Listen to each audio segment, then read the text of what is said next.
Hello, welcome to my channel. We can transfer our gifts. We can transfer our psychic and spiritual gifts to other people. It can be something that we do on purpose, but it's also be something that we do just because we're in the same vibration. When we are with people who are like us and they're vibrating like us, there's a connection and the energy is going backwards and forwards. Often we amp each other up. If you're with someone who's very high vibrational, that will actually affect your aura and amp it up. Sometimes I've found when I'm talking to people who are like me and really interested in the spiritual and energy work, that we actually, as a team, the two of us together, we reach a high level of understanding. Conversation sort of steps up and goes up. If we're doing the healing steps up, and it can be quite phenomenal. It's important that you understand this because when you're with people who are very spiritual or psychic, if you have this understanding of the transfer between the two of you, you can actually help each other to step up higher and you can actually pass on the gifts. I had a friend and she was very good at past lives. She just sort of did it. I didn't do it. She was just know a past life. She started telling me the pictures she saw when I was living here or when I was living there. One time she said, I see you and me and we are at a convent, like we're not in the convent, we're the children in the orphanage and we're running through the fields and we spent a life together, kind of like sisters in this convent, growing up in this place. She just saw it was past life. After I'd been with her for several years and decades, I noticed that I too now was seeing past lives quite easily in like a little video in my head. And I know that it was because when I spoke to her, there was a transfer. So the gift she had actually transferred to me. I didn't realise at first it was happening, but then after a while she almost opened my eye, my past life eye, because I think it's actually a past life eye in the fifth eye. I could do a podcast on the different eyes later on. Therefore, she gave it to me. She transferred that gift to me. You can also get the psychic gift from people that they can give you. I think I said in one of my other podcasts about this old lady doll that I knew who used to work with Harry Edwards. And she actually was very old when I was going and doing healing on it. And she actually took her hand on her forehead and took something off and placed it on my forehead. Like I said, I'm giving you my gift before I go, because they say that you need the gift because they've chosen you to do this work. I didn't really understand it at the time, but then afterwards, like I could see spirit in terms of psychically, and I could see what they were wearing and what they looked like, and that's the gifts that she had. So these gifts can be transferred to other people. They're actually transferred in families. You'll see that they get passed down. Often there is a gap sometimes. Look out for that. Sometimes the grandparent will transfer it and maybe the children of that person miss out, but the grandchildren get it. Often grandchildren get grandma or grandpa's gift. Not always, but often.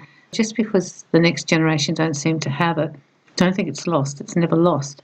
And then that gets transferred through the group of people. You will always find somewhere in the back there that somebody was psychic in your family. I think my father was very psychic. He would just know things. People would be getting married and he'd go, I'll give it 5 years. He's usually right. So he actually had the psychic gift. I think my mother was more spiritual. She was a more spiritual person. So she was more like a feeling, intuitive type person. And she would get feelings around things rather than do it the direct way that he did it. The gift can be passed through then by contact and also through by blood, through our birth. We can actually learn from other people as well how to do certain practices to, as I've written on in my books and now I'm doing a podcast, how to clear your aura and bring your vibration up so you can meet with spirit more easily. The healing groups are very good for this reason. Any group where there's a lot of spiritual people there. I just want to warn you that there can be some ego in the healing groups. I've run a few groups and they weren't like this, but I have been to a couple and there was like the boss, the ego boss, I used to call him the Reiki god, and he came a lot from ego, and I actually stopped going in the end because he really didn't value other people's gift. He had to be the one who knew everything. So if you do go to healing groups or circles, be very aware of that. I just let them be their own ego, whatever they want to do and say. However, I don't think that it's a comfortable group to be in because you're not all equitable, you're not all having equal opportunity, because we all have different gifts to varying degrees, and whatever we put on the table, that's a good thing. It doesn't matter if it's Reiki God or you're just a housewife and you have a gift. It doesn't really matter. So be careful of the healing groups. That's all I would like to say. I've noticed they can be very hierarchical. You've got the top person or the top couple and they're all downloading to you and they're the gurus. I don't think it's necessarily true. I think some of our most psychically advanced people are just very ordinary. I remember after I started doing this work, I had a psychic friend and I asked why I'd been chosen to do it, expecting to get some wonderful answer. And her guides told my guides, and then me, of course, it's because I was so ordinary. I was a little deflated, I must say, but what they were saying is my humanness and my ordinariness actually made it probably easier for people to relate to it. But it wasn't exactly what I was expecting. I thought I'd get some really, really good rap about things, but I didn't. It's just because I'm so ordinary. And okay, might not ask that question again. That was really funny, I thought, when I look back in retrospect. Your gift is your gift, but it's actually not for you. I've always maintained the gift is mostly for everybody else, and it's to be given.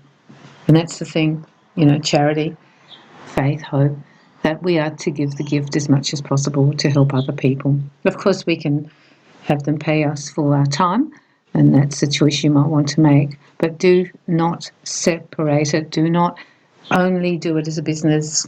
I think it's very bad karma. You can do it as a business, but then you also give it away or send healing or do work. I do mostly free work in that way because I feel it birds good karma for me, and I think that keeps the gift pure and keeps the ego out of it. A lot of the time I work on people absently.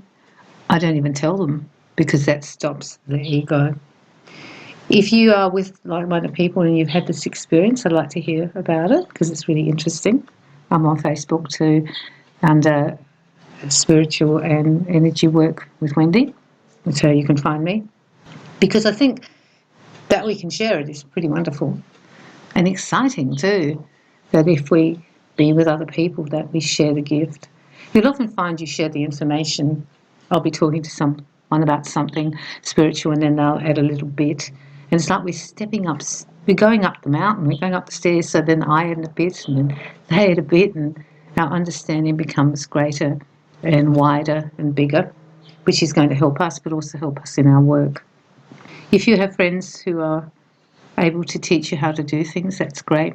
But also know that will organically, just by being with them energetically, it'll open up. They'll open you up and you'll open them up. So always be aware of that when some new gift that you thought you would never see or hear, or now you're seeing or you're getting words. Like sometimes I get the word and it will always be a word I wouldn't use, some unusual word. I remember once they said it was because they were a vassal. And I'm like, a vassal? So I actually had to go and Google to know what it actually meant. And if you get words from Spirit, do go and Google them because they will give you the actual word and you'll know it's Spirit because it's not a word that's in your vocab. Always go and Google it. So I don't get a Wendy dictionary. I get what the actual dictionary says that word is, not my interpretation of the word. Enjoy being with your like-minded people, and I hope that you can share your gifts with one another. I'm sending you love and light.